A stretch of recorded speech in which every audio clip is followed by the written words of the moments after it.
ang isang action comedy film na pinamagatang sak ni Shakespeare. Now sit back and enjoy the movie. Si Zeki Mueller ay isang kriminal na nakulong dahil sa pagnanakaw sa isang bangko. Pumasok siya sa isang academic class sa bilangguan, kung saan ang mga bilanggo ay binibigyan ng iba't ibang antas ng edukasyon. Nang suriin ang kaalaman ni Zeki, natuklasan ng guro na mas bobo pa siya sa isang elementary student. Sa kanyang palagay, dapat siyang ilayo sa lipunan dahil sa kanyang kakulangan sa kaalaman.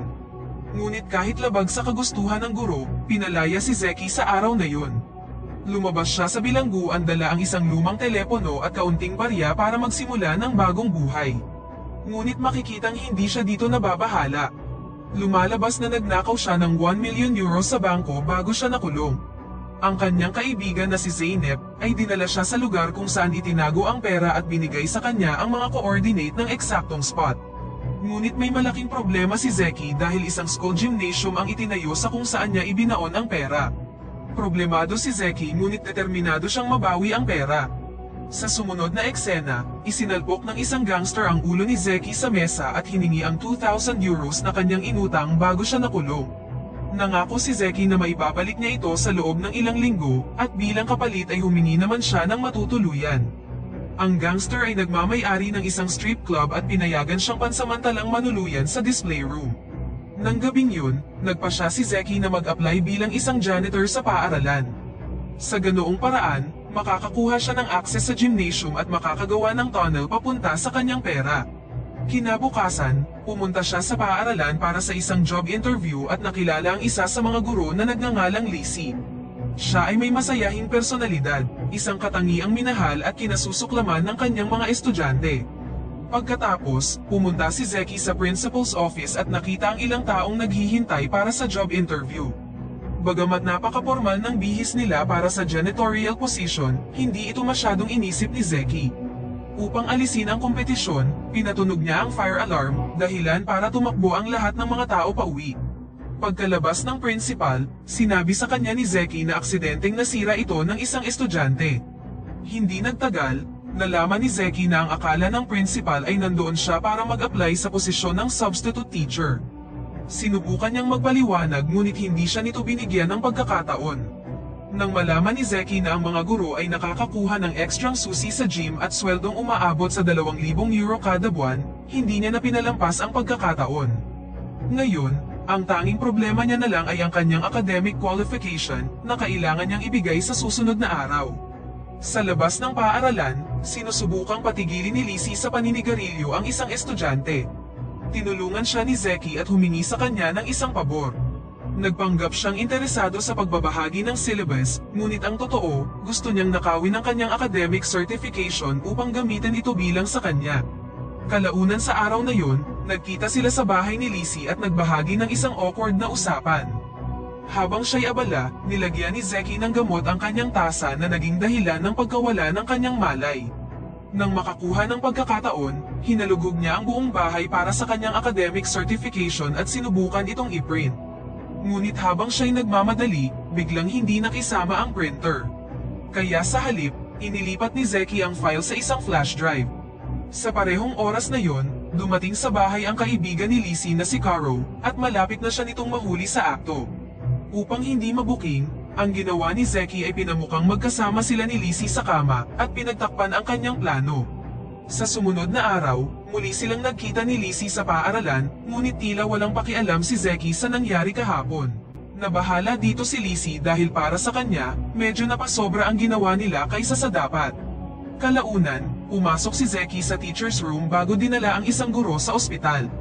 Labis siyang pinapahirapan ng mga mag-aaral sa kanyang klase, kaya ngayon, si Lisi na ang itinalaga sa class 10B.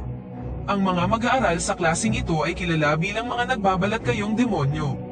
Parati silang naglalaro ng mga pranks sa mga guro at ginagawang miserable ang kanilang buhay.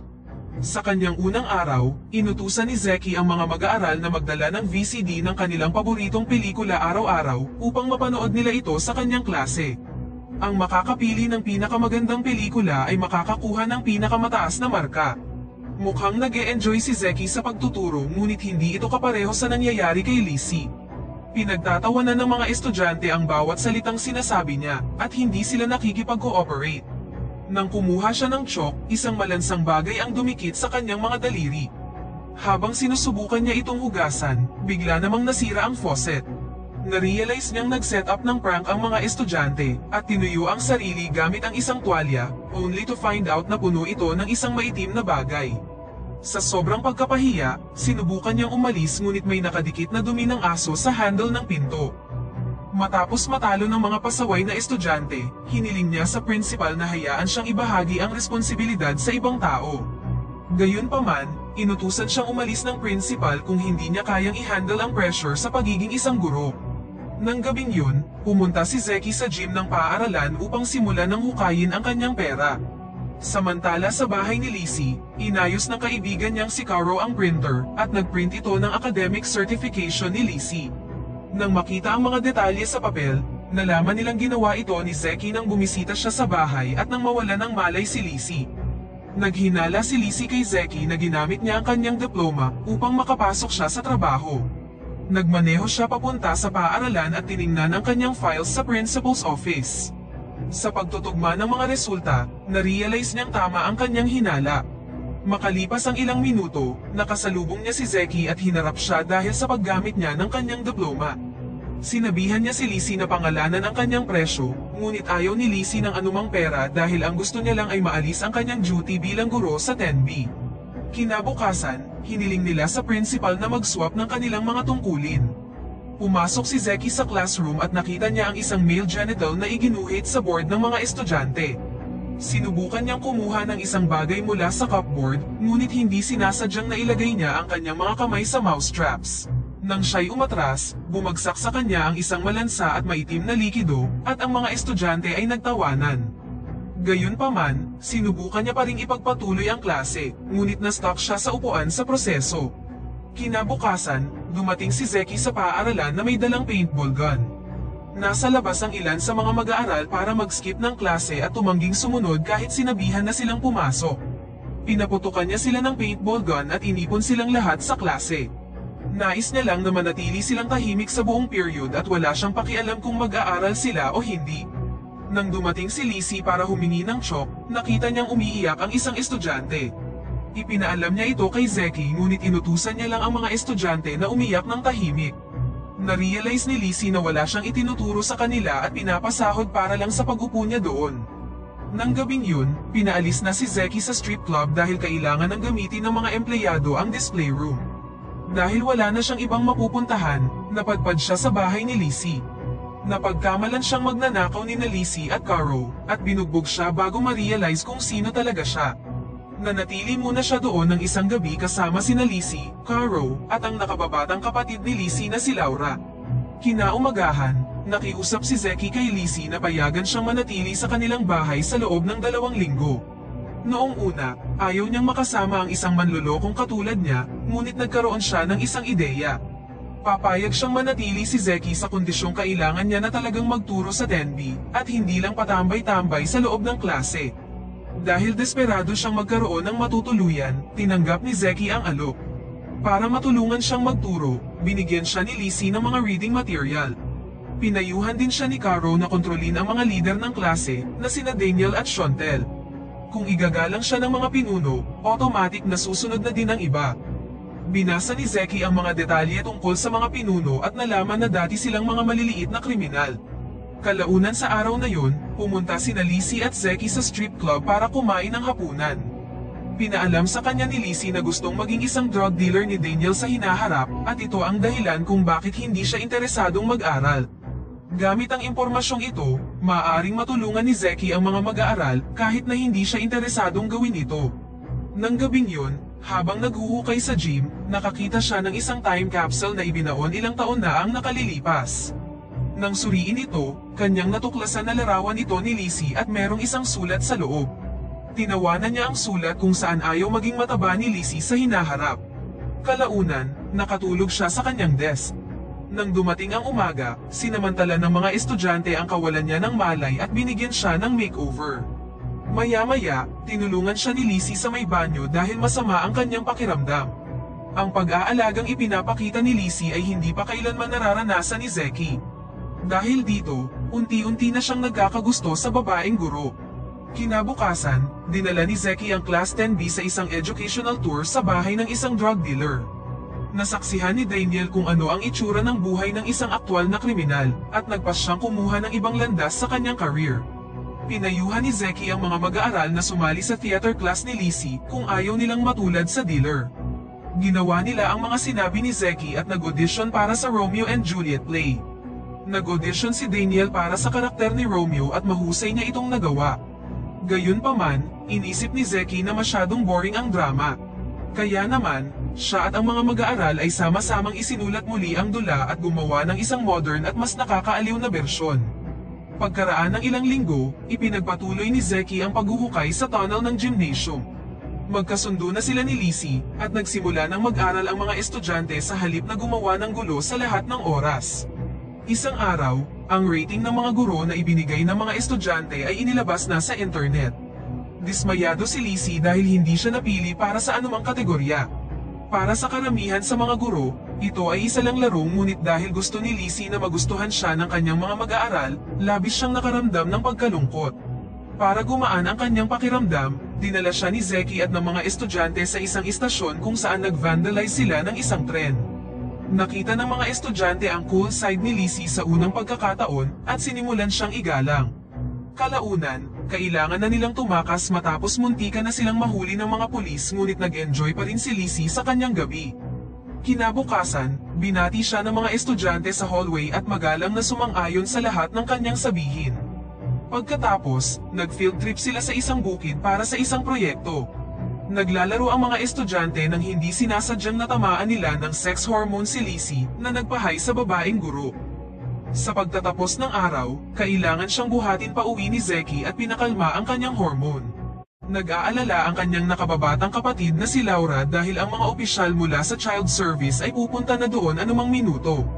Kung makikita nila si Lizzie sa ganoong kalagayan, maaari nilang i-reconsider ang pagpapatira kay Laura sa kanya. Maya-maya nang magising na si Lizzie, nakita niya sina Zeki at Laura na nakikipag-usap sa mga tao ng child service. Nagpanggap si Zeki bilang maalaga niyang boyfriend at hinalikan siya upang maniwala sila. Tinanong ni Lizzie si Zeki kung ano ang gusto niya bilang kabayaran sa pabor. Ngunit siya'y nasorpresa nang sumagot si Zeki na ginawa niya lang ito para kay Laura. Nang gabing yun, sa wakas ay nahanap na ni Zeki ang pera na matagal niya nang hinahanap. Hindi masukat ang kanyang nararamdamang emosyon at nagsimulang umiyak dahil sa labis na kaligayahan. Pagkatapos nito, pumunta siya sa strip club at binayaran ang kanyang mga utang. Nang tanungin kung saan na siya pupunta ngayon, sinabi ni Zeki na nagustuhan niya na ang kanyang bagong buhay. Sa araw ng modernong Romeo and Juliet play, ang lahat ay makikitang kinakabahan. Sa pagtatapos ng araw, pumatok ang kanilang play at nakakuha ng second place sa kompetisyon. Tuwang-tuwa ang mga estudyante dahil ito ang una nilang ginawa bilang isang grupo at ito ay naging matagumpay. Kinabukasan sa gym class, nagsasagawa ng high jump ang isang mag-aaral at hindi sinasadyang nabunyag ang tunnel sa ilalim ng gymnasium. Nang bumaba si Lizzie para tingnan ito, narinig niya si Zeki sa kabilang side na may kausap sa telepono. Nang mabuking, inihayag niya ang tungkol sa kanyang tunay na intensyon sa pagpasok sa paaralan. Pakiramdam ni Lizzie ay pinagtaksilan at ginamit lang siya ni Zeki. Nalaman niya din ang tungkol sa kanyang nakaraan bilang isang kriminal at nagbantang tatawag ng pulis kung hindi siya kaagad aalis sa kanyang trabaho at sa kanyang bahay. Dahil wala nang ibang paraan para kumbinsihin siya, pumayag nang umalis si Zeki. Kinabukasan, araw na ng malaking pagsubok na matagal nang pinaghahandaan ng mga estudyante. Bago ito magsimula, naglabas sila ng iba't ibang mga larawan at tinitigan ang mga ito.